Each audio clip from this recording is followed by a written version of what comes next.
2025 में supreme court के ये दो लैंडमार्क जजमेंट्स ने रिजर्वेशन को हमेशा के लिए बदल दिया है। जनरल कैटेगरी या unreserved category versus SC, ST, OBC, EWS category. जो एग्जाम के रिक्रूटमेंट में रिजर्वेशन अप्लाई होता है उसको सुप्रीम कोर्ट ने बहुत डिटेल में, बहुत ध्यान से सब चीजों को समझ के दो जजमेंट्स दिए थे जो कि सब कुछ बदल गया। मेरिटोक्रेसी वर्सेस रिजर्वेशन, ये डिबेट क्या है, ध्यान से सुनते हैं। आप अगर किसी भी पक्ष में हो, चाहे आप जनरल एंड रिजर्व कैटेगरी के हों या फिर आप एससी, एसटी, ओबीसी, ईडब्ल्यूएस से हों, तो ये वीडियो आपके लिए जानना बहुत जरूरी है। आप अपने मेंस के एग्जामिनेशन में भी ऐसी चीजों को आप कोट कर सकते हैं because supreme court, the apex court, इन्होंने इन बात को बताया है और सारे के सारे जो हाई कोर्ट्स हैं उनको फॉलो करना पड़ेगा ऐसे। ऑलराइट, चाहे आप किसी भी एग्जाम दे रहे हो, किसी भी, चाहे एसएससी हो गया, चाहे यूपीएससी हो गया, या फिर आपको कोई स्टेट पीसीएस हो गया, या फिर ग्रुप डी का हो गया, ग्रुप सी का हो गया। Alright, so before we move forward I would like to tell you something very very important, क्योंकि यूपीएससी प्रीलिम्स अब आने वाला है, मई में उसका एग्जाम है। हमने पिछले 16 साल के यूपीएससी के पीवाईक्यूज को एनालाइज किया और उनको माइक्रो थीम्स में कन्वर्ट कर दिया। ये बुक ऑलरेडी मार्केट में बहुत कमाल मचा रही है, बहुत लोग इसको खरीद रहे हैं, पढ़ रहे हैं और एग्जाम ओरिएंटेड प्रिपरेशन कर रहे हैं। ये माइक्रो थीम्स जो हैं ये आपके एग्जाम ओरिएंटेड है, एग्जामिनर्स के माइंडसेट को हमने डिकोड किया हुआ है और एक्सपेक्टेड क्वेश्चंस भी उसमें हमने बताए हैं कि कैसे क्वेश्चंस आ सकते हैं। इसको आपको बाय करने के लिए नीचे कमेंट सेक्शन में मोबाइल ऐप है, जाइए वहां पे और प्रीलिम्स पीवाईक्यू माइक्रो थीम ये नाम है उसका, और आप कोड यूज कीजिएगा मार्ग प्री, MARG मार्ग प्री, आपको मैक्सिमम डिस्काउंट मिलेगा। और अगर आप हिंदी माध्यम के हैं तो हिंदी माध्यम के लिए तो ये बहुत ही बढ़िया है। तो जो इंग्लिश मीडियम के हैं उनके लिए कोड है MARGPRE, आपको 16 साल के पीवाईक्यू की इनडेप्थ एनालिसिस मिलेगी 4 लेवल में। ओके, और अगर आप हिंदी माध्यम के हैं तो आप यूपीएससी प्री लिखिएगा, आपको मैक्सिमम डिस्काउंट मिलेगा। ओके, फॉर एग्जांपल अगर मैं आपको दिखा देता हूं कि जैसे ये पॉलिटी है, तो ये पॉलिटी में पिछले 16 सालों में इन चैप्टर से क्वेश्चंस पूछे गए थे। ठीक है, जैसे कि फंडामेंटल राइट से 20 बार क्वेश्चन पूछे गए हैं, फिर उसके बाद यूनियन एंड स्टेट लेजिस्लेचर से 34 बार क्वेश्चन पूछे गए। तो ये हाई प्रायोरिटी एरिया है, इनको मिस नहीं करना है और यहां से हमें पढ़ना चालू करना। वहीं इकोनॉमी की अगर हम बात करें तो सबसे ज्यादा क्वेश्चन इन लोगों ने पूछे गए हैं इनिशिएटिव, रोल ऑफ आरबीआई और बैंकिंग, या ट्रेड एक्सचेंज रेट और मैनेजमेंट। ठीक है, तो आप अभी जाइए और हाई प्रायोरिटी टॉपिक्स को उठाइए, पढ़िए और अपने एग्जाम क्लियर कीजिए, मेंस लिखने की तैयारी करिए। ठीक है, चलिए सो हम लोग अब न्यूज को पढ़ते हैं। न्यूज हमारी बात करती है दो केसेस के बारे में। उससे पहले मैं आपको एक बहुत आसान भाषा में बताना चाहता हूं। फर्ज कर लीजिए कि यहां पर ए और बी ये दो बहनें हैं, सिस्टर्स हैं। ओके, ये दोनों एससी कैटेगरी की हैं। ठीक, ये एससी का जो कट ऑफ है वो है 80 मार्क्स, जनरल का कट ऑफ है 100 मार्क्स। तो ये जो ए है, सिस्टर ए, उनका जो मार्क्स आता है वो आता है 82। ओके, 82 मार्क्स पे इनका यहां पे सिलेक्शन हो जाता है। ऑलराइट, देन जो सिस्टर बी हैं इनका जो मार्क्स है वो आता है 120, यानी कि जनरल कैटेगरी के, अनरिजर्व कैटेगरी के कट ऑफ से काफी ऊपर आता है। तो ये पूरा केस जो है सिनेरियो नंबर 1 में ये कहते हैं अगर कोई भी कैंडिडेट, चाहे वो EWS, SC, ST, OBC candidate हो, अगर वो अनरिजर्व कैटेगरी के कट ऑफ से ऊपर चला जाता है, यानी कि वो मेरिट में आ गया, यानी कि वो अपने मेहनत से, लगन से, परिश्रम से बिना रिजर्वेशन का लाभ उठाए, अभी फिलहाल वो 100 से ऊपर हैं। ठीक, तो उनको अनरिजर्व कैटेगरी में काउंट किया जाएगा, उनको अनरिजर्व कैटेगरी में काउंट किया जाएगा। ठीक है, जो सिस्टर ए हैं उनका तो ठीक हो ही गया है। अब सिनेरियो नंबर 2 क्या है? सिनेरियो नंबर 2 ये है कि अगर जो भी एग्जाम कंडक्ट करा रही है जो बॉडी, यूपीएससी हो गया, एसएससी हो गया, या फिर बैंक का हो गया, या फिर कोई स्टेट का एग्जाम हो गया, ग्रुप डी हो गया, अगर उस एग्जाम के रूल्स में माइग्रेशन अलाउड है तो माइग्रेशन होगा। अगर रूल्स में माइग्रेशन अलाउड नहीं है तो माइग्रेशन नहीं होगा, यानी कि ट्रांसफर नहीं होगा।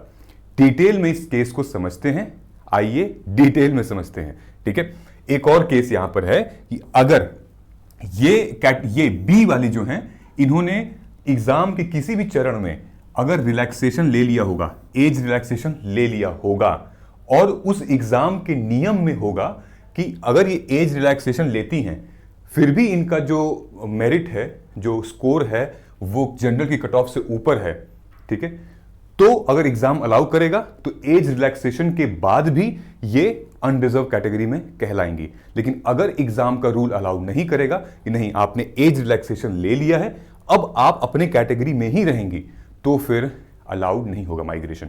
इसी को हम लोग जजमेंट के थ्रू समझते हैं।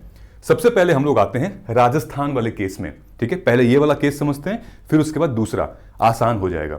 तो राजस्थान में क्या हुआ, एक केस फंसा। कहां का केस का नाम है Rajasthan high court and another versus Rajat Yadav. सवाल यहां पर यह उठता है कि क्या अगर रिजर्व कैटेगरी यानी कि SC ST OBC कैटेगरी का कैंडिडेट अगर ओपन या जनरल कैंडिडेट की कट ऑफ से ज्यादा स्कोर करता है तो क्या आयोग उसको सिलेक्शन नहीं देगी? क्या आयोग उसको ओपन कैटेगरी में नहीं मानेगी? यह सबसे बड़ा सवाल है। यानी कि क्या कैंडिडेट पूरे एग्जामिनेशन के प्रोसेस को कंप्लीट करने के बाद चैलेंज कर सकता है कोर्ट में कि साहब हमने तो इतना ज्यादा स्कोर किया था जनरल के ऊपर, तो फिर हमको क्यों नहीं मिला? दूसरी चीज है कि ये migration to open apply only at final list या फिर एग्जाम के प्रोसेस में भी हो सकता है। समझ में आ रहा है कि क्या प्री में भी ये माइग्रेशन अलाउ है, क्या मेंस में भी माइग्रेशन अलाउ है, या फिर फाइनल रिजल्ट पे देख के फिर से माइग्रेशन अलाउ होगी। ओके, ये समझेंगे। फिर जो कॉन्स्टिट्यूशनैलिटी है, संवैधानिक जो चीजें हैं कि क्या ओपन या जनरल कैटेगरी एक क्लोज कैटेगरी की जाए। जैसे इंदिरा साहनी के जजमेंट में 1991 और 2 में जो जजमेंट आया था उसमें 50% रिजर्वेशन की सीलिंग लगा दी गई, विच मीन्स कि क्या बाकी का 50% है, जो बाकी का 50% है वो अनारक्षित है या फिर वो रिजर्व जनरल कैटेगरी के लिए बुक हो चुका है, ये सवाल है। तो आइए समझते हैं इसको केस से। हुआ क्या था कि राजस्थान में परीक्षा हुई थी, परीक्षा junior judicial assistant clerk grade 2 की, जो कि राजस्थान के हाई कोर्ट और डिस्ट्रिक्ट कोर्ट के लिए होता है। उसकी वैकेंसी थी 2756 वैकेंसी थी। ये एग्जामिनेशन 2 चरण में होता है, एक रिटन और एक टाइपिंग टेस्ट में। जो रिटन होता है उसकी क्वालिफाइंग मार्क्स बेर मिनिमम ये थी, ठीक है। और इन लोगों को लगभग वैकेंसी से 5 गुना ज्यादा कैंडिडेट सेलेक्ट करने थे टाइपिंग टेस्ट के लिए, ठीक है। तो यहां पर क्या हुआ, लोग आए, एग्जाम दिए, बढ़िया चले गए। अब इसमें से इनको 5 कर दीजिएगा, जो भी नंबर आएगा वो टाइपिंग टेस्ट के लिए, कंप्यूटर टाइपिंग टेस्ट के लिए एलिजिबल होगा, ठीक। लेकिन ध्यान दीजिएगा कि यहां पर जो फाइनल मेरिट बन रही है, ये 100 मार्क्स हैं। जो फाइनल मेरिट बन रही है वो रिटन के रिजल्ट पे, यानी कि इस पूरे टेस्ट में जो सबसे टॉप करेगा, ठीक है, उनको गुणे 5 लिया जाएगा इसमें। यानी कि रिटन टेस्ट भी मेरिट में काउंट हो रही है और टाइपिंग टेस्ट भी मेरिट में काउंट हो रही है। मतलब कि ये रिटन टेस्ट सिर्फ स्क्रीनिंग नहीं है, ध्यान से सुनिएगा, ये रिटन टेस्ट सिर्फ स्क्रीनिंग नहीं है। जैसे कि हमारा प्रीलिम्स एग्जामिनेशन यूपीएससी का, वो एक स्क्रीनिंग है, उसका मार्क्स फाइनल मेरिट में नहीं जुड़ता है, लेकिन इसका मार्क्स जो है वो फाइनल मेरिट में जुड़ रहा है। आप देखेंगे कि written marks carry 75% of final merit, not only a screening test. अब इसी को लेकर हुआ क्या, बहुत सारे ऐसे कैंडिडेट हैं जिन्होंने एक्चुअली जनरल की कट ऑफ से काफी ऊपर स्कोर कर दिया था। इस एग्जाम में जो जनरल की कट ऑफ गई थी वो 196 थी और ओबीसी SC ST की जो कट ऑफ थी वो 200 के ऊपर चली गई थी। ये एक अलग सिनेरियो था, आज से मतलब देखा नहीं गया था ऐसा। तो इन सारे बच्चों का कहना है कि हमने तो जनरल कैटेगरी से ऊपर स्कोर किया था, तो हमें मिलना चाहिए ओपन कैटेगरी का रिलैक्सेशन। तो जो राजस्थान जो एडमिनिस्ट्रेटिव थी, उन लोगों ने इन सारे कैंडिडेट्स को रिजेक्ट कर दिया। इन्होंने कहा कि आप अपने कोटा में ही रहिए, आप डबल बेनिफिट नहीं ले सकते हो इन चीजों का, आप अपने कोटा में ही रहिए और वो ओपन कैटेगरी है, आप वहां नहीं जा सकते हैं। तो फिर भाई हाईकोर्ट में, राजस्थान हाईकोर्ट में चैलेंज हो गया। राजस्थान हाईकोर्ट में जब चैलेंज हुआ तो ये कहा गया कि भाई आपकी बात गलत है कि इनको, ये जो बच्चे हैं ये मेरिट में यानी कि बहुत अच्छा स्कोर कर चुके हैं, ठीक है, बहुत अच्छा स्कोर किए हैं, इसलिए इनको मेरिट में डाला जाए, ठीक है। यहाँ पे आपको एग्जाम आपने बहुत अच्छे से किया है, आपने मेरिट पे आपने अभी तक रिजर्वेशन का फायदा नहीं उठाया है, क्योंकि जो हमारा रिटन टेस्ट था वो स्क्रीनिंग नहीं था, ठीक। तो ये फिर एक निकल कर आया। उनकी जो दुख था वो ये था कि ना ही इनको रिजर्व लिस्ट में शामिल किया गया जो कि टॉप किए थे, और ना ही इनको अनरिजर्व लिस्ट में शामिल किया गया। तो उनका ये कहना है कि हमने बहुत मेहनत की थी, यानी कि less meritorious general candidate went ahead, more meritorious reserve candidate were stopped. तो अब आप बताइए कि होना क्या चाहिए था, ऐसे केस में क्या होना चाहिए था। अब ऐसे केस में कोर्ट ने क्लैरिफाई किया। कोर्ट ने कहा कि जो ओपन कैटेगरी है, यानी कि जो जनरल कैटेगरीज को आप कहते हैं, वो कोई सेपरेट कोटा नहीं है, ठीक है। जो 50% है वो कोई फिक्स कोटा नहीं है, वो सबके लिए ओपन है। This is open to all for competition. अगर कोई भी रिजर्व कैटेगरी का कैंडिडेट ओपन कैटेगरी के कट ऑफ को बीट करेगा तो वो डेफिनेटली ओपन कैटेगरी में उसका सिलेक्शन होगा एट एवरी स्टेज। यहां ध्यान से देखिएगा, at every stage. Every stage का मतलब है कि फाइनल मेरिट में जो स्टेज मेरिट में उसका पार्टिसिपेशन होता है। जैसे यूपीएससी में प्रीलिम्स मेरिट में नहीं आता है, क्वालिफाइंग है, लेकिन इस एग्जामिनेशन में वो रिटन मेरिट में आता है। तो जो भी फाइनल लिस्ट बनेगी और मेरिट वाली चीजें होंगी, ठीक है, वो काउंट होगा हमारा इस स्कीम में, ठीक है। अनलेस वैलिड रूल्स बार और प्रोहिबिट कंसेशंस वर यूज्ड। समझ में आ गया। अब देखिए, अब आगे क्या सुप्रीम कोर्ट कहती है कि आप 2-3 चीजें करिए। 2-3 चीजें मतलब कि open category is not for all, it is not reserve for open category is open to all, SC ST OBC, it is not reserve for general candidate, ठीक है। अगर रिजर्व कैटेगरी कैंडिडेट क्लियर करता है open या merit without prohibit concession, they must be counted in open, ठीक है। यहां पर चीज देखिए लिखा हुआ है विदाउट प्रोहिबिटेड कंसेशन, ये रूल्स हैं। अगर एग्जाम के रूल्स अलाउ करते हैं माइग्रेशन तो डेफिनेटली वो कर सकते हैं, लेकिन अगर एग्जाम के रूल माइग्रेशन अलाउ नहीं कर सकते हैं तो फिर ये चीजें नहीं होंगी। Alright, so all together supreme Court का कहना है कि हम बिल्कुल ऐसा कर सकते हैं कि ओपन कैटेगरी को आप क्लोज्ड मत समझिए। अगर हम क्लोज समझेंगे तो फिर ये समानता के अधिकार पर हम उल्लंघन कर रहे हैं उन बच्चों का जो कि रिजर्व कैटेगरी में होके भी बहुत अच्छा परफॉर्म कर रहे हैं और वो मेरिट में जा रहे हैं, ठीक है। तो यहां पर इन लोगों ने मेरिटोक्रेसी को हाईएस्ट पे रखा, ऊपर रखा, ओके। तो सुप्रीम कोर्ट का कहना था इस पूरे के पूरे केस में कि आप जी फिर से एक मेरिट लिस्ट प्रिपेयर करिए, वो सारे कैंडिडेट की जो क्वालिफाई हो चुके हैं, ठीक है। फिर आप ओपन शॉर्टलिस्ट करिए उसको, यानी कि कैंडिडेट जिन्होंने ओपन वैकेंसी के लिए एलिजिबल हैं। फॉर एग्जांपल, सबसे पहले आप ओपन सीट फिल करें मेरिट वाली, कि जितने भी कट ऑफ से जो सबसे मेरिटोरियस थे, सबसे पहले आप उनको फिल करेंगे। उसके बाद फिर रिजर्व कैटेगरी की सीट फिल्ड होगी, ताकि इससे हमारा डबल एक्सक्लूजन ना हो, ठीक है। डबल एक्सक्लूजन मतलब वो जो बेचारे कैंडिडेट थे उनको ना तो अपने कैटेगरी में मिल रहा था और ना ही किस कैटेगरी में मिल रहा था, अनरिजर्व कैटेगरी में। तो सुप्रीम कोर्ट की ये तीनों बातें हैं, उन्होंने 2 महीने का टाइम बोला है, 2 महीने का टाइम आप लीजिए और आगे बढ़िए, ठीक है। सो जो हाईकोर्ट था, जो आयोग था राजस्थान का, उन्होंने छतर सिंह वाले केस का जिक्र किया था। तो छतर सिंह वाले केस में जो प्रिलिमिनरी टेस्ट था वो स्क्रीनिंग का पार्ट था, मेरिट का पार्ट नहीं था, that was purely screening, okay. तो जो साइटेशन थी वो गलत थी, तो कोर्ट ने कहा कि ये केस बिल्कुल अलग है और अभी जो केस वो अलग है। क्यों? क्योंकि हमारा जो रिटर्न है वो पार्ट है मेरिट का, ठीक है। सो ये वाला पार्ट है, ठीक है। So merit based inclusion is open in open list must be operate even at written test shortlisted, ठीक है। ये था। अब दूसरा जो न्यूज थी, दूसरा जो लैंडमार्क जजमेंट था वो क्या है वो देख लेते हैं, ठीक है। दूसरा लैंडमार्क जजमेंट था कि reserve category candidate with higher marks can not migrate to seat if rules don't permit.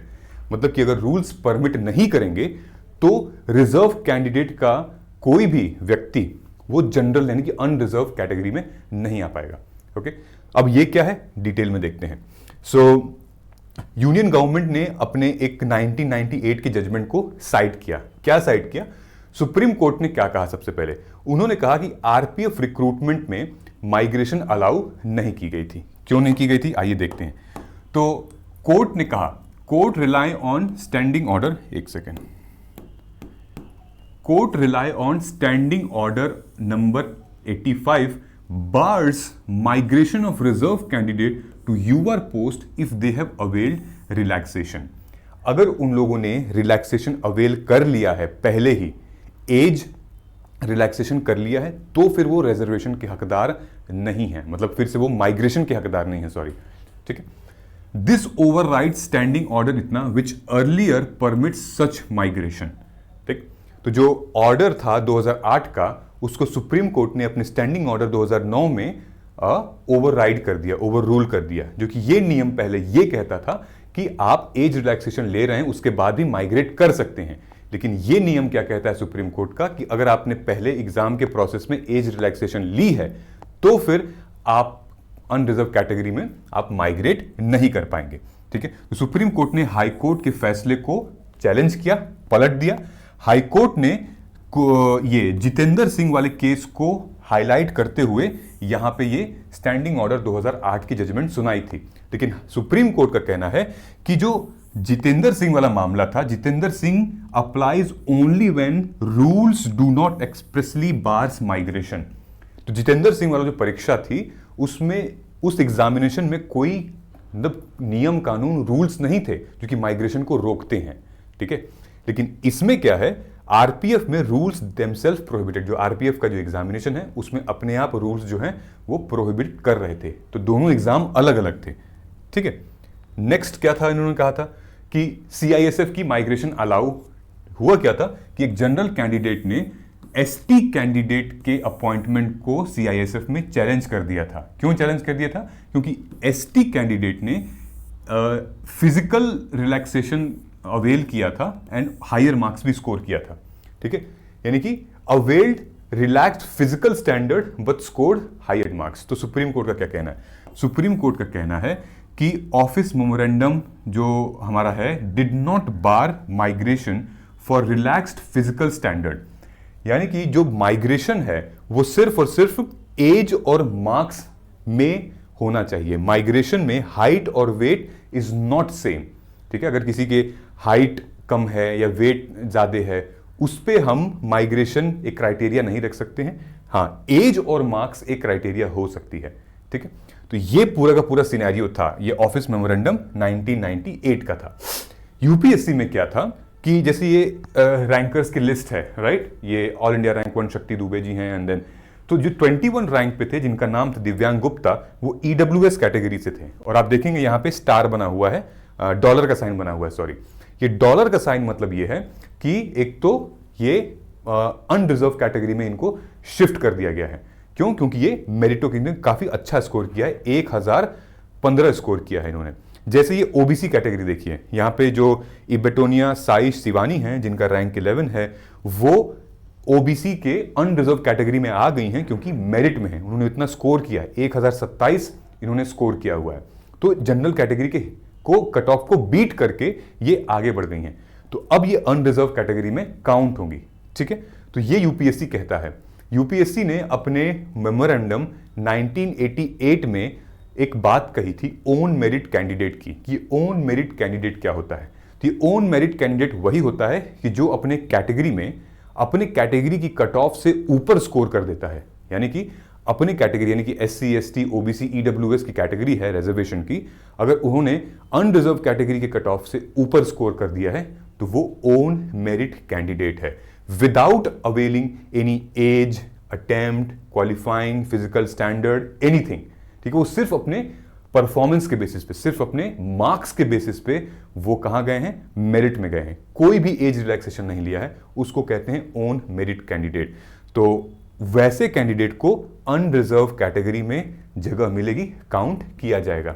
वही केस यहां पे था कि इस वाले केस में सुप्रीम कोर्ट ने जो सीआईएसएफ रिक्रूटमेंट थी, इन्होंने फिजिकल स्टैंडर्ड पे रिलैक्सेशन ली थी, तो सुप्रीम कोर्ट ने उसको अलाउ कर दिया था कि माइग्रेशन अलाउ है, क्योंकि age relaxation, marks relaxation is very different from the physical relaxation, okay. फिर इस वाले केस में हमने देखा ही देखा कि क्या हुआ था कि नियम इंपॉर्टेंट है, जो एग्जाम आप दे रहे हैं क्या उस एग्जाम के रूल्स में माइग्रेशन अलाउ है या नहीं। तो जैसे यूपीएससी में माइग्रेशन अलाउड है इन केस अगर कैंडिडेट ओन मेरिट कैंडिडेट होगा तो अलाउ है, ठीक है। हाँ, अगर पहले से ही भाई आपने रिजर्वेशन का फायदा उठा लिया है, फिर आप ट्रांसफर होना चाह रहे हैं, तो फिर नहीं अलाउ है इसमें। आई होप कि ये चीजें आपको समझ में आई होंगी, ये लैंडमार्क जजमेंट्स, ठीक है। So this clears the different between कि हम मेरिटोक्रेसी और रिजर्वेशन में क्या है। यानी कि रिजर्वेशन इज डेफिनेटली जो इक्वालिटी है, सबको मौका मिलना चाहिए, लेकिन मेरिटोक्रेसी जो है वो सबसे ऊपर है कि जो अपने श्रम से, मेहनत से सबसे अच्छा परफॉर्म कर रहा है, बिना किसी भी एज रिलैक्सेशन के, बिना किसी भी आरक्षण का इस्तेमाल किए हुए वो मस्त अपना क्लियर कर दिया। और जो फाइनल लिस्ट बनती है, फाइनल लिस्ट में फिर वो रिजर्वेशन अप्लाई होता है। फाइनल लिस्ट में जो जो स्टेज आएंगे जिसमें मेरिट के मार्क्स जुड़ेंगे वही होगा। प्री में हमारे नहीं होता है, तो स्क्रीनिंग टेस्ट में कभी भी मेरिटोक्रेसी नहीं देखी जाएगी, ठीक है। चलिए, तो मिलते हैं हम लोग अपने अगले वीडियो में। और ये हमारा PYQ स्तर, इसको मैंने आपको ऑलरेडी बताया हुआ है, 4 लेवल में डिवाइडेड है। आप इसको जाइए आज ही अवेल कर लीजिए, नीचे एक कूपन कोड दिया हुआ है, आप मोबाइल ऐप पे इंस्टॉल कर सकते हैं। थैंक यू सो मच, मिलते हैं अगले वीडियो में। जय हिंद।